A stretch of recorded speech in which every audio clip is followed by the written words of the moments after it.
Hello, wonderful people. Today I'm talking about Jesus and the return to Christ consciousness. Tell you all about it on the other side.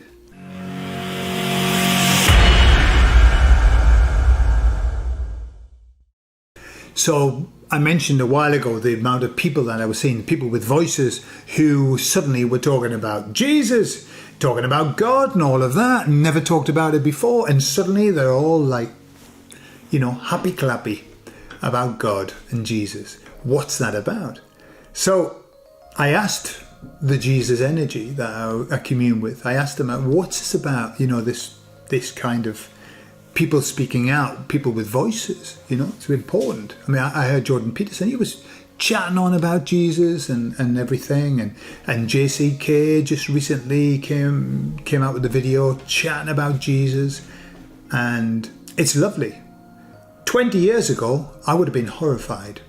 That would have been anathema to me. Now, it's like, get in. There's another one. There's another one.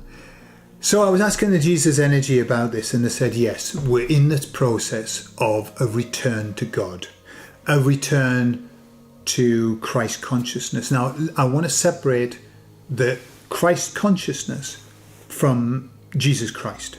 Okay? Let's not get them mixed up.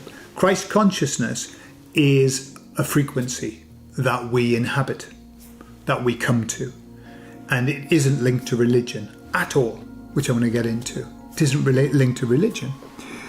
And they said, so the Jesus energy said, so what's happening is that people are returning to this Christ consciousness, the Christ to the light.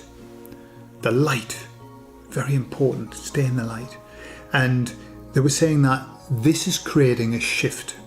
The shift's happening. So the shift is making people return, and as people return is creating more of a shift. Okay?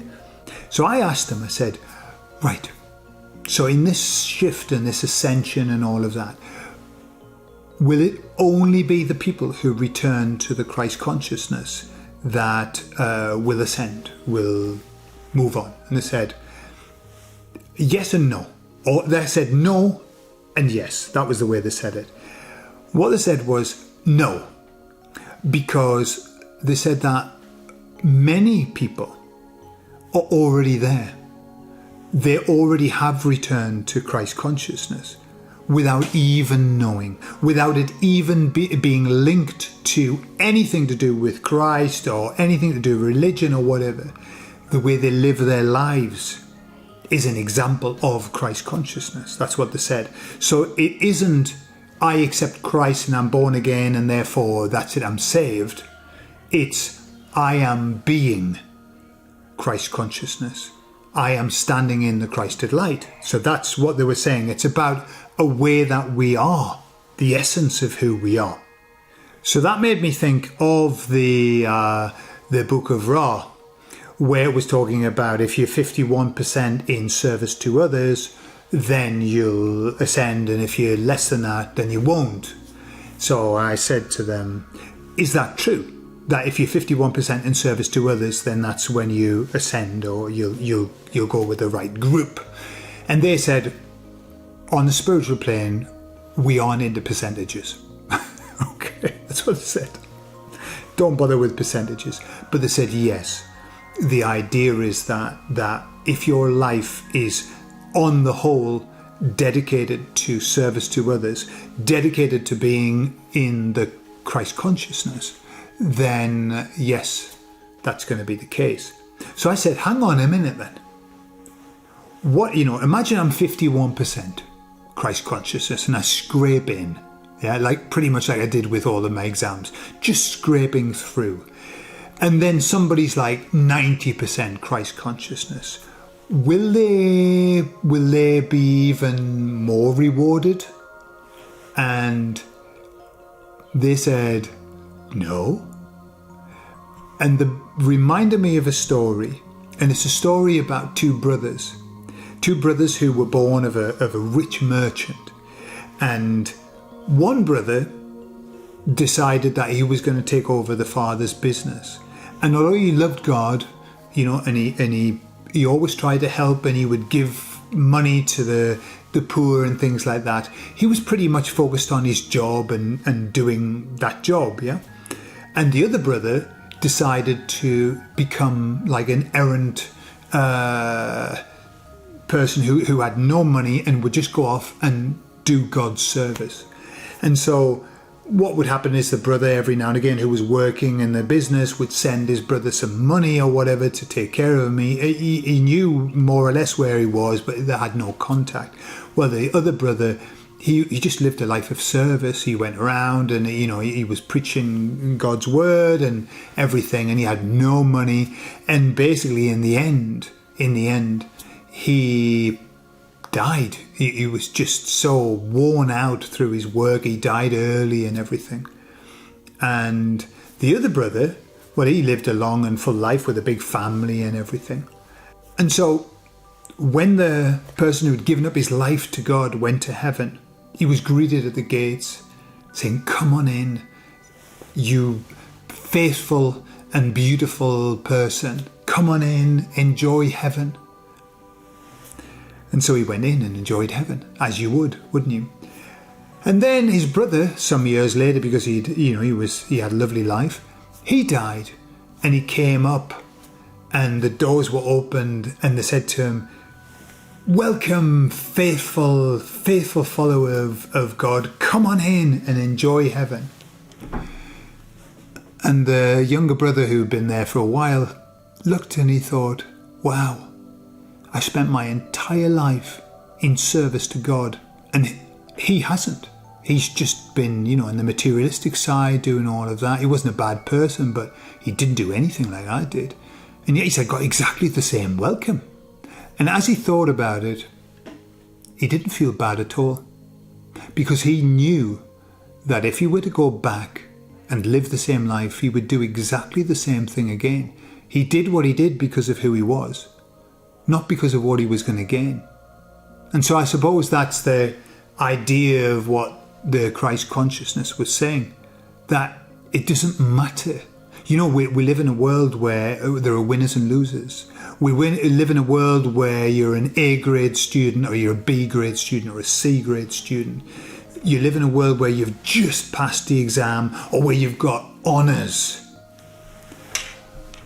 And that's just this world.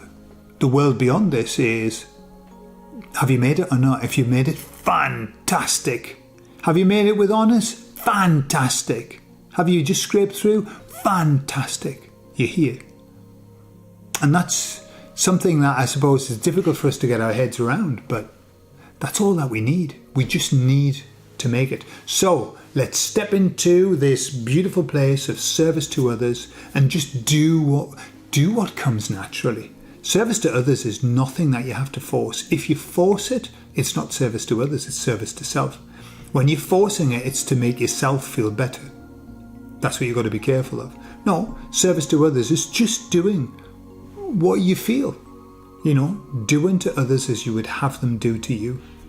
I mean, that sounds a bit service to self as well, isn't it? I'm doing it to you so that you do to me. No, you do it, and you do it because that's who you are. And I know that when I help people, I know that the universe is going to help me. That's the deal.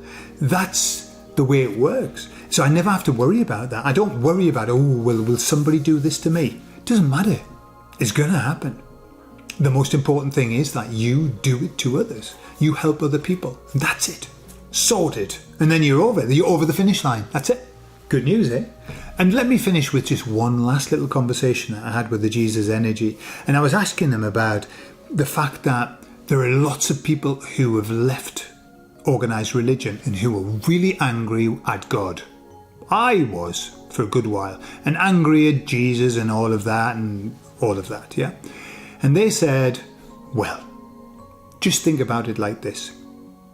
Imagine that somebody, a really bad person, comes up to you with a baseball bat and beats the shit out of you. They didn't say that. These are my words. And beats you to a pulp. And from that day, you hate baseball bats.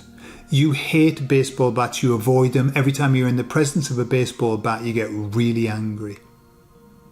That is the same as getting angry at God for what religion's done. Religion is the baseball bat. Organised, horrible religion that makes you feel bad about yourself, makes you feel bad about God, makes you feel fearful. That's a baseball bat. But why would you get angry at God when it's religion that's beating you to a pulp? Yeah. And that's a lesson that I had to come through and learn. Finally, I got through it. And it's so much more beautiful on the other side, for God's sake. Actually having a relationship with God again, and one that where I can talk to God, and it's beautiful. Man, very different place.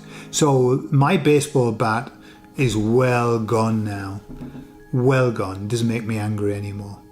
I feel sorry for the Jehovah's Witnesses, and I feel sorry for the ex-Jehovah's Witnesses who are still worried about the baseball bat, who are still angry at the baseball bat.